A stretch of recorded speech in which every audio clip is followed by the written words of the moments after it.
Okay, Chuck E. Diaz here, back for part 2 of Speak Up America, the College of Constitutional Knowledge. All right, here we go. So my argument is that the Constitution is the document that defines freedom in America. That thing that everybody says they came here for. I think you can watch liberals on TV when they're interviewed, Hollywood stars. They'll say, this is the greatest country in the world. But they always throw a but in there. As far as I'm concerned, this was the greatest country in the world. And I'm saying was very sadly, because it's falling apart at the seams. They're ripping at the Constitution. The Constitution is not being followed.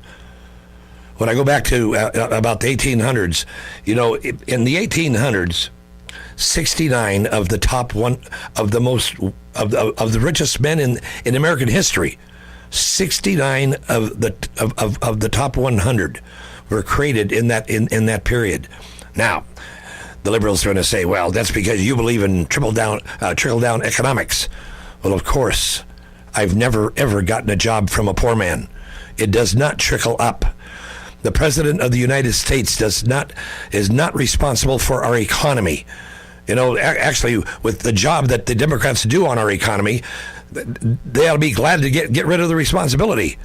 They're destroying our economy by believing that they have a vision for America. They are going to turn America into a certain direction. The vision for America was determined by our forefathers back when they created the Constitution and the Bill of Rights. They decided that the direction of this country would go. And that is free market capitalism. A person being able to go out there and start a business. And as that business grows, he hires people. I've had three businesses in my life.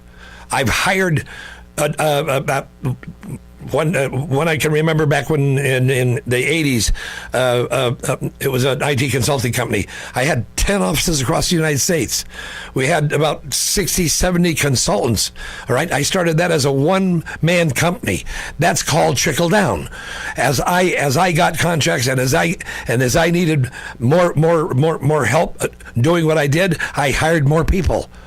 In the first 6 months, back in 1984 when I started that company, in the first 6 months, I had a net sales of $165,000 by myself, all right? And it went up from there. And that's when I started hiring people. Within a couple of years, I had like over 50, 60 people. And that's how it happens when a person is free to do that. Not with a government handout. There is not one problem in the United States right now that couldn't be solved with a job. Jobs would help families stay together. If everybody was working and there was some respect for the father in the home, and a respect for men. Have you seen what's happened to men? My God, men are treated like, you know, they're just along for the ride. You know, men are no longer they're no longer the breadwinner. They are in probably most cases. I'm probably quoting what the media wants us to understand.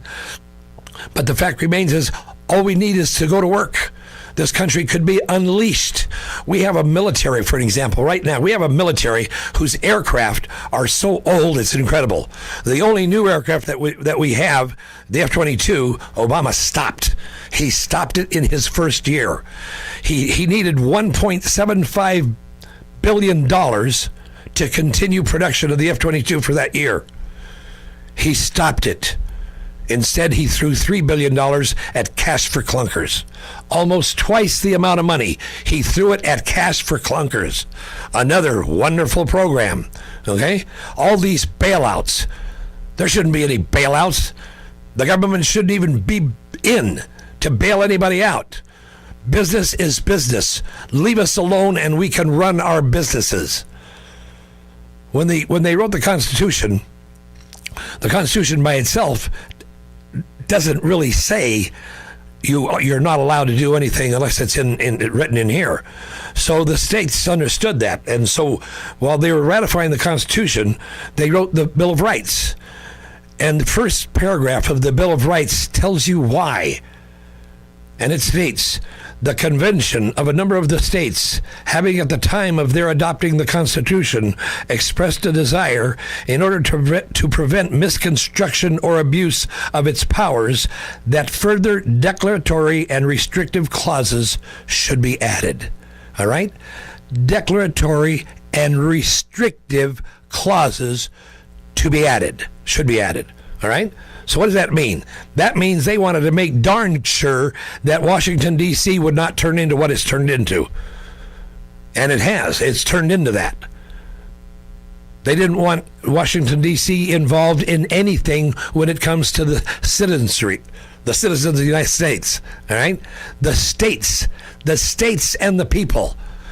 The people can decide what there's no mention of the word marriage in the Constitution. So if they can't talk about, if the Constitution doesn't allow Washington, D.C. to get involved in anything that's not written in it, how can there be a federal law about marriage? How can the Constitution is not a moral document. The Constitution is a political document that establishes the methodology to protect the average citizen against a central government. That's what the Constitution is. How can that go out of style? How can that become old? That's impossible. Morality can change, but morality is not controlled by the Constitution. The Constitution has no word about morality. You don't have to believe in God. You can do anything as far as the Constitution is concerned. As far as the federal government is concerned, you can do anything. Having said that, it is then left to the states and the people. If the states and the people decide to have a law about X, Y, or Z, they can do it, because this country is supposed to be run by the people. How hard is that to understand? If you're a Democrat out there, if you're a liberal, now, if you're a communist, I can understand, you're just anti this whole thing, all right? You want central control. You want us to be turned into numbers. You want us to look like bricks so that we all look alike, think alike, eat alike, and all that stuff. But that's communism.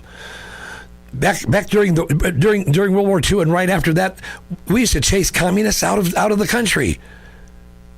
Now they have their own website, all right? They're involved in every riot in the United States. All they do is mix the pot. Whenever anything happens, you can bet that the communists are involved.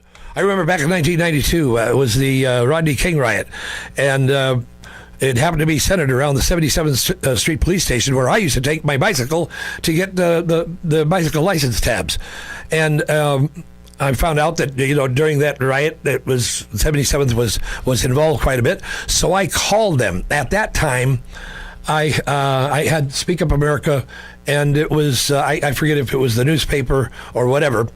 And I talked to the sergeant in charge of this thing, and he told me that the Communist Party office was on 42nd in Vermont, and they were the first one out there passing flyers about, demand your rights and all this kind of stuff like that. They were the first ones throwing the rocks, and we're allowing that to happen.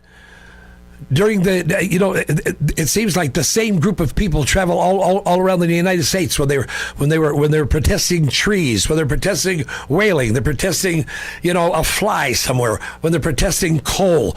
All this mindset. These are people that are not Americans. The federal government was not designed to control the American citizens. The federal government was designed to protect us, to negotiate treaties with other countries that don't have an effect on our lives. They cannot rule us via treaty with some other country, which is what they're trying to do now.